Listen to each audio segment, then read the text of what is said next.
এটাই তাহলে তোর সেই সুখের রাজপ্রাসাদ? সুখের জীবন ছেড়ে এখানে এসেছিস? আরে মা, তুমি কখন আসলে? আমরা তো কাজ করতেছিলাম।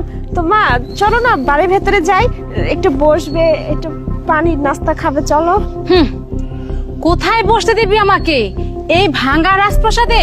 তোর এখানে দাঁড়িয়ে থাকতে আমার ঘেন্না লাগতেছে, বুঝতে পারলি? মা তুমি কি বলতেছো?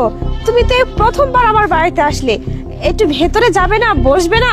এইভাবে বলবো না তো কিভাবে বলবো? হ্যাঁ, যখন বাপে বাড়ি ছিলি তোর যে কত দাম ছিল, এই বেলার খাবার আরেক বেলায় খাসনি, পায়ে দামি জুতো পরতে হতো, 10,000 টাকা হাতে খরচ দিতে হতো, পার্লারে 10-20 হাজার টাকা না দিলে তোর নাকি হয়ই না। আরে তুই এখন কিভাবে এখানে পড়ে আছিস একটা ময়লা ডাস্টবিনে? কিভাবে থাকতেছিস এই পরিবেশে? আর এমন একটা ছেলেকে তুই বিয়ে করতে পারলি? দেখো মা, তুমি আমাকে যা বলার বলো, আমি কিছু মনে করব না, কিন্তু তোমার জামাইকে নিয়ে একটা বাজে কথাও বলবে না। ও অনেক ভালো একটা মানুষ। তাছাড়া ও আমাকে অনেক সুখে রাখছে, অনেক ভালো রাখছে। ও আমাকে অনেক ভালোবাসে। হ্যাঁ, কত ভালো রাখছে তা তুমি নিজের চোখেই দেখতে পারতেছি। তুই কি করে পারলি? আমাদের কথা একবারও চিন্তা করলি না? আমাদের মুখে চুন কালি মাখিয়ে দিলি, আমাদের মান সম্মান একদম মাটিতে মিশিয়ে দিলি। তুই কিভাবে পারলি এরকম একটা ছেলেকে বিয়ে করে এখন সংসার করতে? দেখো মা, তুমি না এভাবে বলতে পারো না।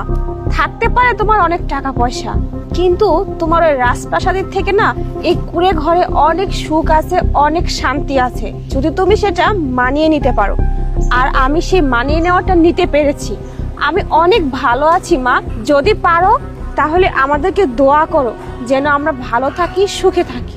আর যদি তা করতে না পারো, দয়া করে এভাবে বলো না। দেখ মা, আমি বলতেছি এখনো তোর সময় আছে, আমার সাথে চল এই ছেলেটাকে রেখে। এখানে তুই ভালো থাকতে পারবি না, তোর এখনো বাচ্চা কাচ্চা হয়নি। তোকে নিয়ে আমি অনেক ভালো একটা জায়গায় বিয়ে দিব, সেখানে তুই অনেক ভালো থাকতে পারবি।